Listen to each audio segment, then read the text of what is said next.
Jairo confronta a Jesus e reconhece a necessidade da cura, a menina de Jairo tem 12 anos. O que você então vai encontrar em Marcos no capítulo 5, desde uma plataforma revelacional, é uma batalha de úteros. Porque enquanto um útero de 12 anos sangra hemorragicamente, outro útero de 12 anos está em seu pleno vapor. Eu vejo uma foto da igreja, de um lado uma igreja sangrando, buscando todos os recursos humanos onde ser curada, tentando por meios artificiais, protéticos, inseminações prostituídas, adulterações da revelação, buscando, como diz o texto, por vários médicos aonde ser curada. Por outro lado, a hemorragia da igreja que sangra não pode ser curada, enquanto o útero da igreja que nasce não amadurece.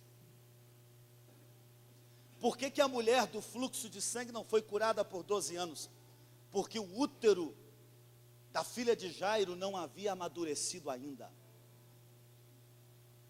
Não basta receber um útero novo, e obviamente os que estão aqui pela primeira vez, estão ouvindo essa mensagem, você não entende que útero tem um contexto de 5 dias de revelação aqui. Não basta ter um útero novo, é preciso amadurecê-lo. Porque a idade dos 12 anos, do sangramento da mulher hemorrágica, é a idade da puberdade dos 12 anos, da filha de Jairo, na qual, ou em qual momento, o ventre de uma menina se transforma, por meio da puberdade, no ventre de uma mulher. A mulher que sangra, vai atrás de Jesus.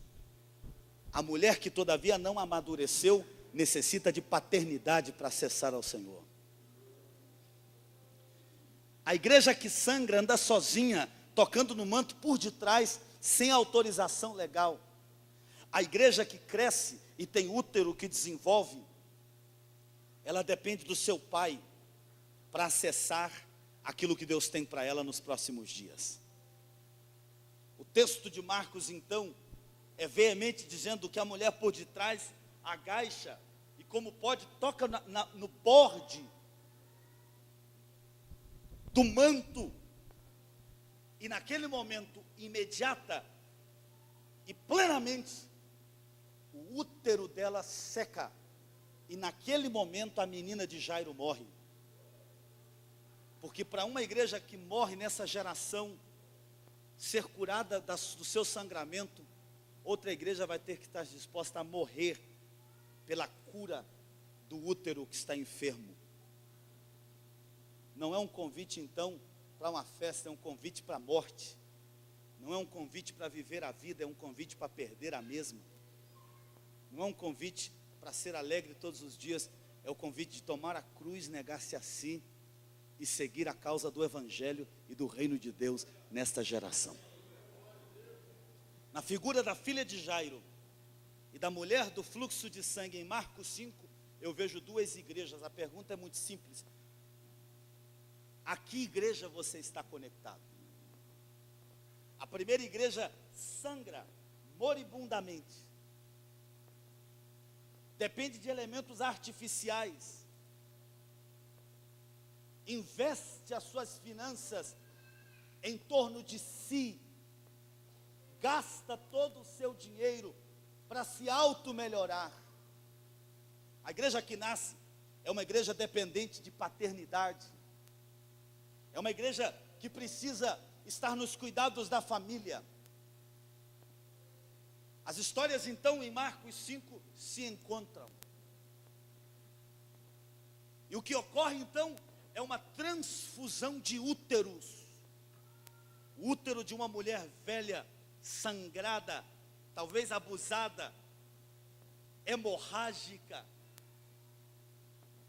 Deus então vai no útero da filha de Jairo e faz uma transfusão de útero.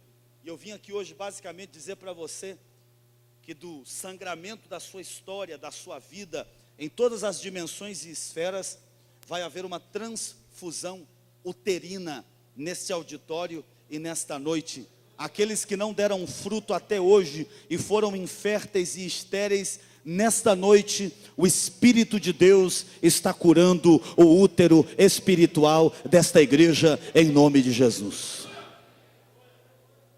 A mulher é curada e imediatamente o pai entra em cena.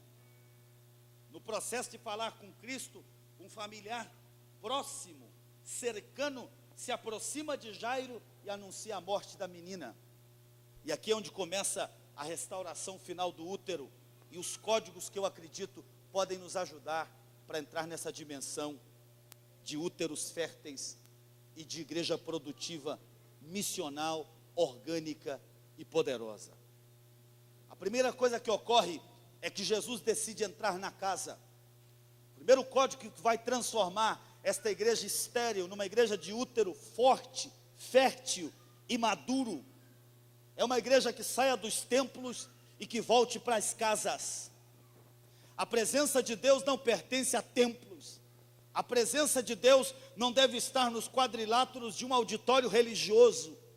A presença de Deus que transforma uma família, a presença de Deus que muda uma cidade, a presença de Deus que transforma a realidade social de uma existência em qualquer lugar do planeta, não será veiculada pelos cultos religiosos, inclusive este, na vida de uma cidade ou de uma família. Se nós nos reunimos aqui, será por puro assunto de logística, mas o lugar da presença de Deus, num mover apostólico sadio e numa igreja de útero restaurado, é nas casas. E por muitas décadas, a presença de Deus foi sequestrada por uma igreja que estava enfiada nas quatro paredes do seu engessamento existencial. Mas nessa noite e no fim dessa jornada, esta igreja está recebendo o primeiro código no seu espírito. A presença de Deus vai voltar para as nossas casas de novo. Deus vai visitar as nossas casas. Deus vai visitar as nossas casas. Deus vai visitar as nossas casas. Ouça o que eu vou dizer e ouça com atenção. As maiores experiências do poder do Espírito Santo não vão mais ocorrer dentro desse auditório, vão acontecer dentro das casas. As maiores visitações do poder de Deus para curar não vão acontecer mais nesse auditório, vão acontecer com seus filhos discípulos lá na reunião da sua casa. As palavras mais poderosas não serão reveladas ao coração do povo no ambiente de auditório, numa mensagem de 35 minutos, serão compartilhadas na coinonia e no partir do pão, de casa em casa, como no dia dos primeiros apóstolos.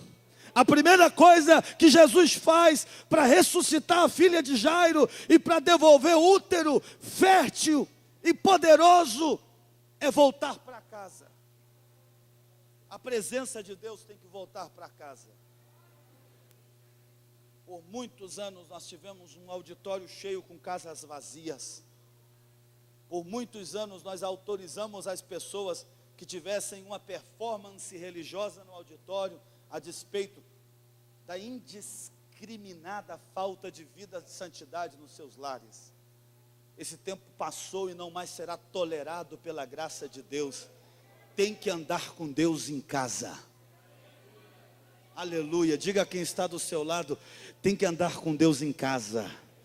É o altar familiar do sacerdote. Assim que todos os homens que estão aqui nesta semana se preparem, você tem que abrir a Bíblia lá na sua casa, desligar a televisão, o som, o iPad, o iPhone, whatever you want, meu filho. E você tem que abrir a palavra de Deus, e você tem que ministrar a palavra na sua casa. A palavra, a palavra, a palavra. Alguém levanta a mão aqui e diga a palavra. Alguém levanta a mão aqui e diga a palavra.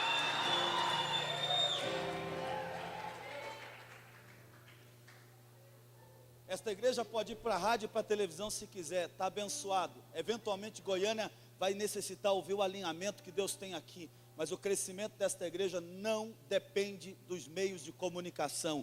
O crescimento orgânico depende da vida do Espírito na vida das casas. Uma igreja midiática gera espectadores, uma igreja na casa gera filhos.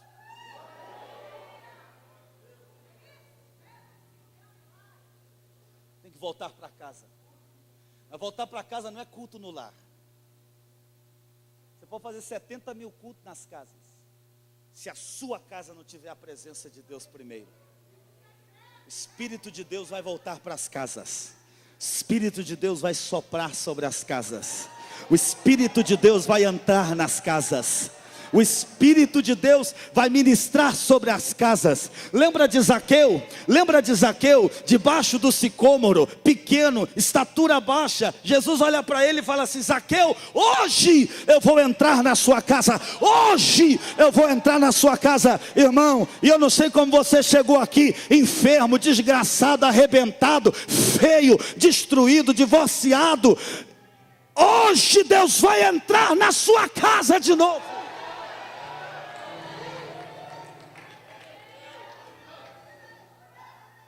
A segunda coisa que Jesus faz para curar o útero, perceba que são dois úteros, um que sangra e um que não amadureceu ainda. Por falta da madurez da igreja em sua versão apostólica, a igreja em sua versão antiga sangra e vai morrer, a menos que a nova amadureça. O segundo código que pode prover tal dinâmica, além da volta de Jesus para as casas, é que a igreja aprenda a reduzir os círculos do seu governo. Diga comigo, eu tenho que reduzir meu círculo. Diga comigo, eu não posso andar com todo mundo.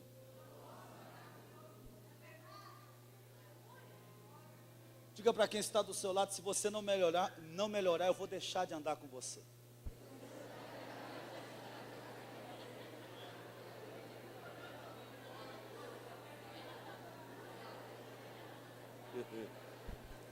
E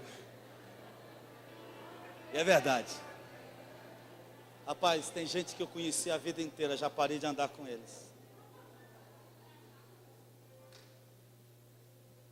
A igreja de sua versão antiga, a igreja do ventre hemorrágico, era uma igreja que convidava todo mundo para todas as coisas. A igreja do útero que amadurece é uma igreja que vai aprender que nem todas as coisas devem ser ditas em todos os círculos. As maiores revelações de Jesus foram ditas a um indivíduo. O código do novo nascimento foi dito a um homem numa tenda de noite escondido, Nicodemos.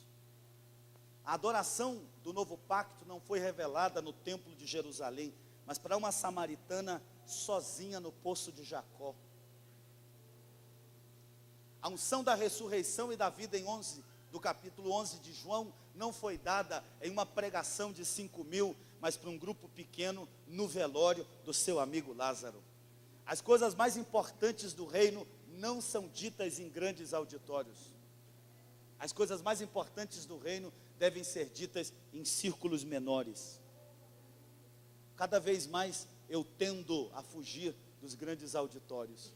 Tem seu lugar, é parte da equação, mas eu funciono melhor nos círculos menores de governo. E eu quero me reduzir a ponto de me virar ou de me transformar numa partícula viral invisível. Porque na hora que eu deixar de ser uma pessoa e virar um vírus, eu vou ficar incontrolável. Eu vou deixar de ser um pregador e vou virar uma epidemia.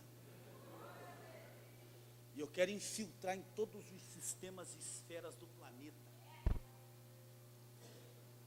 Então, nessa igreja, está todo mundo aqui, irmãos? Quem quer ser famoso não vai conseguir. Quem quer aparecer precisa buscar outro emprego. Quem quer ser conhecido precisa buscar outro auditório. Quem quer ser grande precisa buscar outra religião. Porque isso aqui vai ser lugar de gente processada, de gente curada por Deus, de gente que não tem problema em estar escondido na mão direita do Senhor, de gente que conhece o anonimato, de gente que não precisa brilhar, de gente que não é sol da justiça, é lua do evangelho que reflete a glória de Deus, gente tratada no seu caráter, gente moída pelo engenho do céu, gente que sabe o que é padecer, gente que sabe estar no trono sem que ninguém o perceba, gente que sabe dizer que ele cresça e que eu diminua, gente que diga: eu vou entrar lá para ser ninguém, para que a glória do Senhor possa resplandecer sobre a nossa vida, tesouros em vasos de barro, perplexos pelo não. Aleluia, aleluia. É uma batalha de ventres. Existe uma igreja hoje com o ventre sangrando. E eu faz muitos meses, anos, que eu deixei de servir terapeuticamente na tentativa de deter o sangramento inevitável de um útero velho e adulterado. Eu já não vou mais. Ô Franco, vem aqui para ver se você conserta tal coisa. Não vou. Não vou. Não dá uma oferta grande, me respeite. Jesus entra, eu não vou demorar. 3 pessoas entram, o círculo é mínimo. E essa igreja aqui, a chave da paternidade, vai precisar desenvolver círculos chamados gerações. O pastor vai ter uma geração de discípulos, filhos. Cada filho desse tem que desenvolver uma geração de filhos discípulos. Todo mundo adotado, todo mundo adotando, todo mundo discipulado, todo mundo discipulando, todo mundo lendo o mesmo, vendo o mesmo, pensando o mesmo, porque não se pode alinhar uma igreja para o avivamento dos últimos dias nas reuniões de domingo. Domingo é dia de celebrar. O alinhamento verdadeiro vai acontecer no contexto das gerações dos grupos pequenos. É ali que as verdades mais poderosas serão reveladas. É ali que o evangelho vai virar carne. É ali que João 1, capítulo 1, do versículo 1 vai acontecer. É quando você se reúna com os seus filhos discípulos, nos ambientes minimizados, nas partículas mais cross-polinizadas, de um processo de coeficiência revelacional, que você olha para o céu, aí o evangelho deixa de ser uma história e passa a ser uma vida, porque no princípio criou Deus, através do verbo, e o verbo era Deus, e o verbo estava com ele. É nesse processo de marido e mulher alinhados na mesma visão, é no processo de pais que discipulam filhos para que creiam no mesmo nível de revelação. É nesse processo de uma família inteira, completa, comprometida com Deus, agora adotando filhos discípulos que frutificam igual. É assim que nós vamos criar pastoreio personalizado, que nós vamos criar discipulado engajado, que nós vamos realmente desenvolver uma dinâmica de igreja que possa exercer paternidade, não paternalismo, não espiritualidade mistificada, não adoções do tipo: eu sou melhor, eu sou apóstolo, você não, veja meu anel. Nós vamos destronar Faraó, nós vamos tirar Nabucodonosor do lugar, os jardins da Babilônia na igreja vão cair, as torres de Babel vão ser despedaçadas, o templo de Herodes com a águia de Roma no topo vai cair, e Deus vai levantar de novo o tabernáculo de Davi. Deus vai levantar de novo o tabernáculo de Davi. No tabernáculo de Davi não haviam comportamentos, no tabernáculo de Davi não haviam 3 lugares, no tabernáculo de Davi não havia santíssimo, no tabernáculo de Davi a única coisa que havia era a arca no meio e os adoradores ao redor dele. E acontecerá que nos últimos dias derramarei do meu espírito sobre toda a carne. Aí a mente evangélica logo pensa: então vamos fazer um congresso e vamos chamar de o tabernáculo de Davi. Irmãos, nós não temos que voltar para os hiatos da experiência da fé. Nós temos que minimizar tudo isso nas expressões mais minúsculas. É no café da manhã, é enquanto conversa na rua, é enquanto telefona, é enquanto participa das reuniões. É no processo mais mínimo que um processo incontrolável vai se espalhar pela cidade. Em terceiro lugar, e por último, obviamente os códigos são infinitos e a noite seria pequena para falar de todos eles, mas para o processo que interessa nessa noite, deixa eu perguntar, desde um ponto de vista espiritual, quem aqui quer ter úteros frutíferos, espiritualmente falando? Levante a sua mão e diga amém, Jesus. Deixa eu fazer uma outra pergunta aqui. Quem aqui conhece uma pessoa improdutiva? Um cara que não serve para nada. Levanta a mão. Quem conhece alguém? Só 3 de vocês, né? Eu conheço milhares de pessoas que se morressem não fariam falta alguma. O cara tinha que escrever no epitáfio dele: insignificante. Deixa eu te fazer uma pergunta de $1 milhão. Se você morresse hoje, para quem você faria falta? Ou será que a sua família ia cantar? A alegria está no coração de quem já conhece a Jesus. A verdadeira paz só tem. Irmão, não vai na minha não, que esse culto não termina. Você já viu uma pessoa que é amada falecer? É um mix de alegria e tristezas. Alegria porque foi para a glória, foi para o Senhor, descansou em Deus. Mas a tristeza porque alguém insubstituível se foi. Por isso que a morte dói tanto, porque não tem reparo. Mas sabe qual que é a alegria final do crente? É que nós vamos chegar lá no céu e nós vamos nos encontrar. A morte não finda a esperança do Filho de Deus. A menina morre, Jesus entra dentro da casa com um grupo definido. Ele diz, ela não está morta, ela está dormindo. Em terceiro e último lugar, essa igreja que cura úteros é uma igreja que vai olhar para o olho da morte e dizer, Talita cumi, levanta e anda.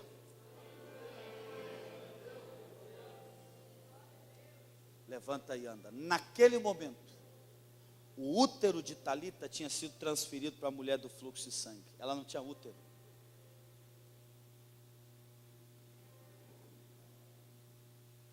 Deus teve que criar um útero novo para ela. E hoje eu quero orar para que quando nós pactemos com Deus, Deus nos dê um útero novo para gerar filhos para o reino de Deus. A igreja que sangra só será curada quando a igreja que nasce amadureça o seu útero e seja capaz de gerar frutos e filhos para o reino de Deus. Vamos ficar de pé.